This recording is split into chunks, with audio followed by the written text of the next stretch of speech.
Hello everyone, welcome back to Dakshata academy channel. तो कैसे हैं आप सब। तो सबसे पहले तो मैं उन 4 स्टूडेंट्स को शाउट आउट देना चाहूँगी जिन्होंने लास्ट वीडियो में जो मैंने क्वेश्चन पूछा था उसका आंसर आज सुबह 7 बजे तक दिया था। तो पहले स्टूडेंट्स का नाम बता देती हूँ कि किन स्टूडेंट्स ने जो है सही आंसर दिया है। तो स्टूडेंट्स का नाम है विशाल गुप्ता, प्रीति बघेल, सरफराज शेख और रितेश कुमार। तो वेरी गुड सभी को जिन्होंने ये आंसर दिया है। तो क्वेश्चन आपसे पूछा गया था लास्ट वीडियो में कि स्थानीय स्वशासन का जनक यानी कि फादर ऑफ सेल्फ गवर्नमेंट किसे कहा गया है। तो किसे कहा गया है, आपके वायसराय रिपन को फादर ऑफ सेल्फ गवर्नमेंट या स्थानीय स्वशासन का जनक कहा गया है। इसी तरह आज की वीडियो जो है, इस वीडियो में भी मैं आपसे अभी 2 मिनट बाद ही एक क्वेश्चन पूछूंगी, उसका आंसर भी आपको नीचे कमेंट बॉक्स में देना है और जो लोग सही आंसर देंगे उनका नाम जो है मैं वो नेक्स्ट वीडियो में बोलूंगी, उनको जो है नेक्स्ट वीडियो में शाउट आउट दूंगी। तो देखते हैं आज की वीडियो। तो आज की वीडियो में जो हमने कल की थी वीडियो नगर पालिका म्युनिसिपैलिटी, उससे क्या इंपॉर्टेंट क्वेश्चंस बन सकते हैं एग्जामिनेशन पॉइंट ऑफ व्यू से, तो उसके जो इंपॉर्टेंट फैक्ट्स हैं वो सिर्फ हम आज की वीडियो में डिस्कस करेंगे। तो ध्यान से देखिएगा। पहला आपसे फैक्ट पूछा जाएगा कि भारत में जो पहला नगर निगम है वो कहाँ पर स्थापित हुआ। तो भारत में सबसे पहले जो पहला नगर निगम है वो कहाँ स्थापित किया गया था, तो वो किया गया था मद्रास में। याद रखें, मद्रास में भारत में पहला नगर निगम स्थापित किया गया था और कब, 1687। तो यहीं से आपका आज का क्वेश्चन निकल जाता है कि हमें पता लग गया कि भारत का पहला नगर निगम तो स्थापित हो गया आपके मद्रास में, लेकिन क्वेश्चन का आपसे ये पूछा जा रहा है कि आपको बताना है कि भारत में जो दूसरा नगर निगम है वो कहाँ स्थापित हुआ था। तो नीचे कमेंट बॉक्स में रिप्लाई दे, उनका जो सही आंसर देंगे उनका मैं जो शाउट आउट है उनका नाम है वो नेक्स्ट वीडियो में दूंगी। तो क्वेश्चन ध्यान से सुन लीजिए, क्या बताना है कि भारत में जो दूसरा नगर निगम है वो कहाँ स्थापित हुआ। नेक्स्ट क्वेश्चन है कि मेयर के चुनाव के लिए जो मिनिमम आयु है, जो आपकी मिनिमम एज है वो कितनी होनी चाहिए। मेयर किसे कहा जाता है, तो मेयर जो है आपका नगर पालिकाओं में, जो आपका नगर निगम जो आपका प्राधिकरण है, नगर निगम के अध्यक्ष को क्या कहते हैं, मेयर कहते हैं।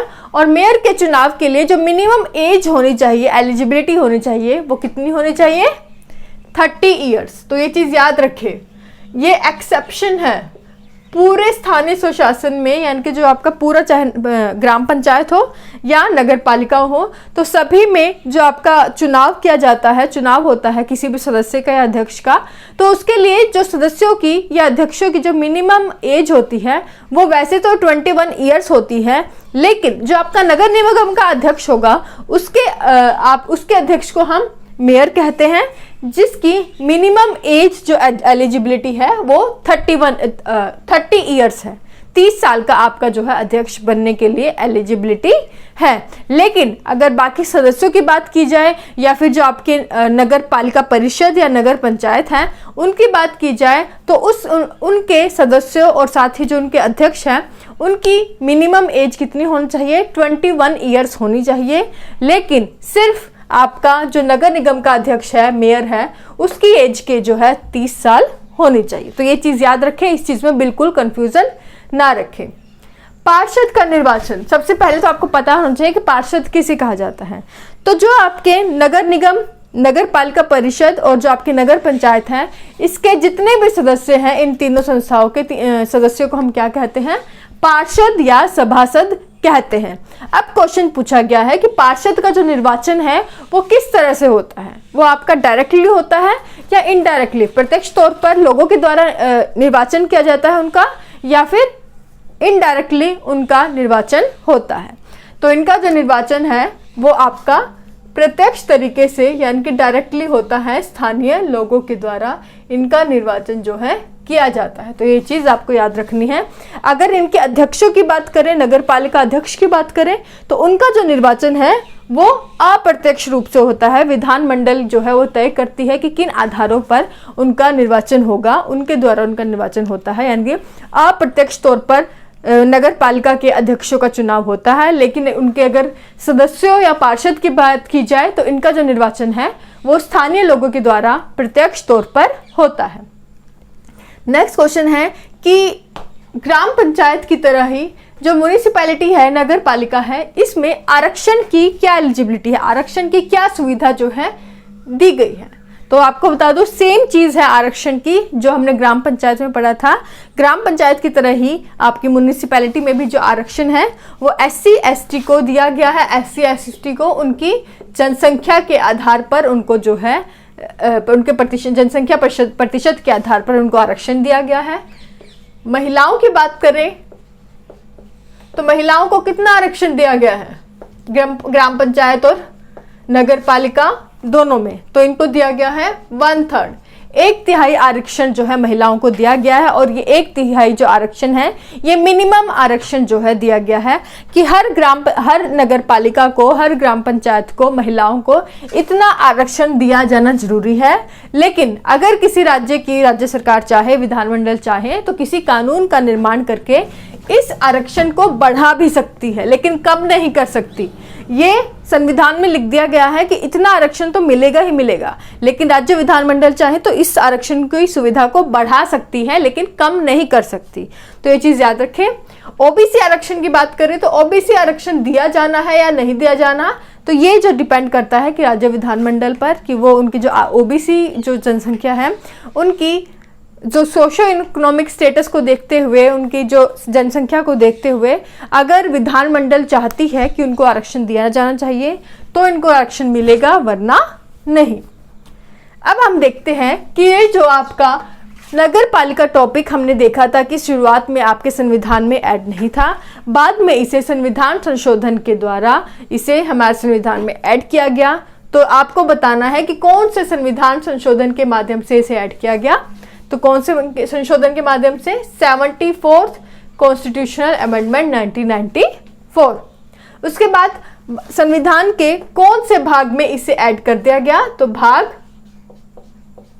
9A में पंचायतों को, जो ग्राम पंचायत थी उनको ऐड किया गया था भाग 9 में, जबकि इसे भाग 9A में ऐड किया गया है, जिसमें जो आर्टिकल आपके कौन कौन से हैं? आर्टिकल 243P से लेकर 243PZ तक जो है आपके आर्टिकल इसमें दिए गए हैं, जिसमें आपका नगर पालिकाओं की विशेषताओं के बारे में बताया गया है। उसके बाद कौन सी अनुसूची में इसे शामिल किया गया है? तो इसे शामिल किया गया है 12वीं अनुसूची में, जिसमें आपके कितने टॉपिक दिए गए हैं, कितने विशेषताएं दिए गए हैं नगर पालिकाओं के संबंधित जो कार्य करने के लिए? 18। तो ये चीज याद रखें, ठीक है। तो संविधान संशोधन 74 भाग 9A और अनुसूची 12वीं।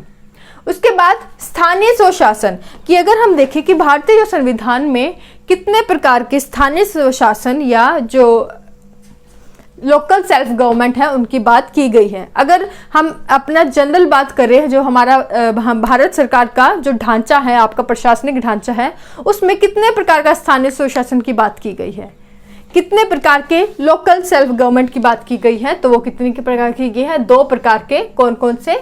एक हो गया आपका ग्राम पंचायत और दूसरा हो गया आपका नगर पालिका, ठीक है। तो ये चीज याद रखनी है आपको। और स्थानीय स्वशासन का जनक जो हम बहुत बार डिस्कस कर चुके हैं, जो मैंने क्वेश्चन भी पूछा था लास्ट वीडियो में, वायसराय रिपन को स्थानीय स्वशासन का जनक कहा जाता है, क्योंकि उन्होंने सबसे पहले जिला बोर्ड की स्थापना की, जिसमें उन्होंने गांव के सुधारों के बारे में बात की थी। नेक्स्ट क्वेश्चन है कि नगर पालिकाओं के सदस्यों या जो आपके अध्यक्ष है उनका कितना कार्यकाल होगा? तो कितना होगा? 5 वर्ष इनका कार्यकाल होगा। ग्राम पंचायत की ही तरह, ग्राम पंचायत की ही तरह अगर इन सदस्यों का, नगर पालिका के सदस्यों की या फिर जो आपकी नगर पालिकाएं हैं, ये 5 साल से पहले अगर भंग हो जाए तो जो आपके 6 महीने के अंदर, ठीक है, तो 6 महीने के अंदर जो है अगली जो नगर पालिकाएं हैं उनका निर्वाचन करके वो आ जाने चाहिए। तो किसी भी नगर पालिका के भंग होने पर अगली नगर पालिका 6 महीने के अंदर निर्वाचित हो जाना चाहिए। और जो अगली नगर पालिका पुनर्निर्वाचित होकर आती है वो पूरे 5 साल के लिए आपका जो है कार्यकाल नहीं निभाती, वो सिर्फ जो बचे हुए कार्यकाल, यानी कि जितना पहली वाली नगर पालिका आपका शासन कर चुकी थी, अगर उसने 2 साल कर लिया था तो बाकी के जो 3 साल है वो अगली नगर पालिका जो है शासन करती है। तो इस आधार पर आपको ये समझना है।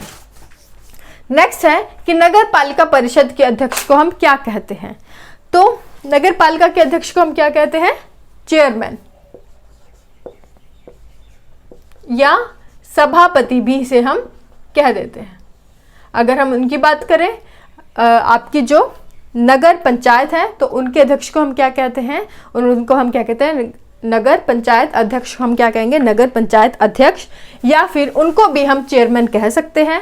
नगर पालिका परिषद के अध्यक्ष को हम चेयरमैन भी कहते हैं और साथ ही सभापति भी कहते हैं। और जो तीसरी इकाई है यानी कि नगर निगम, उसके अध्यक्ष को हम क्या कहते हैं? मेयर। ठीक है, तो ये चीज याद रखने हैं। और इन तीनों के सदस्यों को हम क्या कहते हैं? पार्षद या सभासद। तो ये थे इंपॉर्टेंट फैक्ट्स जो है म्युनिसिपैलिटी से रिलेटेड, जो आपको याद रखने हैं। क्वेश्चन जो मैंने आपसे पूछा था, जो आपने नेक्स्ट वीडियो में आपको उसका आंसर देना है, उन्हें मैं शाउट आउट जरूर दूंगी कि जो आपका भारत में दूसरे नंबर पर जो नगर निगम स्थापित किया गया था वो कहाँ स्थापित किया गया था। तो इसका आंसर आपको नेक्स्ट वीडियो में जरूर देना है। वीडियो अगर अच्छी लगे तो प्लीज़ लाइक करें और शेयर करना बिल्कुल ना भूलें। और आप हमें ज्वाइन कर सकते हैं टेलीग्राम पर, उसका लिंक मैं नीचे डिस्क्रिप्शन में दे दूंगी, तो आप वहाँ आप जाकर हमें ज़रूर बताएं कि अगर डिस्क्रिप्शन से तो आप टेलीग्राम लिंक ले सकते हैं। और कमेंट बॉक्स में आपको क्वेश्चन का आंसर देना है और साथ ही ये भी बताना है कि कहाँ अगर आपको इस टॉपिक में कहीं अगर डाउट रह गया है तो वो आप कमेंट करके हमें बता सकते हैं। आज के लिए बस इतना ही। Thank you so much.